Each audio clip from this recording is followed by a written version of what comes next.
Recent decisions by the Trump administration are making it difficult for students to study abroad in certain countries. Reporter Christian Galeno is in the studio with a special guest from the Center for International Studies to talk about the issue. Thanks, Megan and Daniel. Here with me today in the studio is Lauren White, Study Abroad Advisor for the programs in Europe, North America, and South America. Lauren, thank you so much for being here in the studio with me today. Thank you, Christian. Happy to be here. I'm glad you're here. So first and foremost, we're here to talk about specifically the Cuba Study Abroad trip. Tell me a little bit, what can students expect when they participate in such a program? Students going abroad with us to Cuba can expect 4 weeks of an immersive experience in one of the most rich, culturally diverse, historically amazing, vibrant capital cities in Latin America.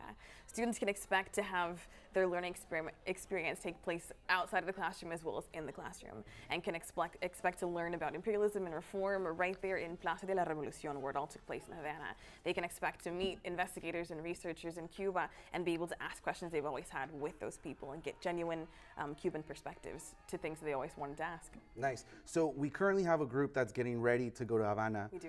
But there are some issues. What are those issues and what are some risks that they're facing? Excellent. In September, the U.S. Department of State issued a travel advisory because of the alleged sonic attacks that affected 22 U.S. diplomats in La Habana. After that travel advisory was issued, we lost our insurance, essentially, that covers the students to go abroad. They did cancel and say they wouldn't cover any more students going to Cuba. So we did have to find alternate insurance. We're fortunate that at the end of October, after some research, they realized sonic attacks weren't likely an attack. And so our original insurance, they are covering the students, so they're able to go successfully now with coverage. So what was done to help those students out?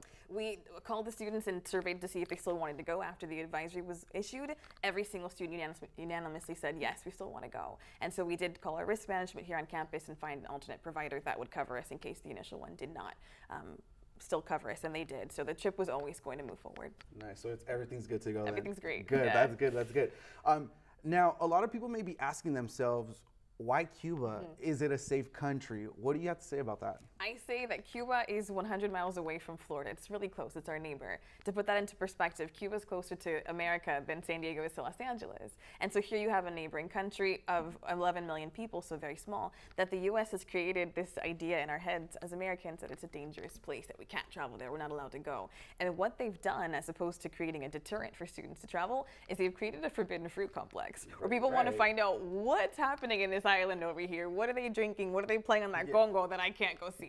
And people now, they want to go see it. So yes, it's safe. They're going to have an amazing experience. Definitely. So where can students find more information about the different destinations and programs that you guys offer? Great. csulb.edu/international. Awesome. Well, there you have it. Lauren, thank you so much for being here in the studio with me again. Back to you guys, Megan and Daniel.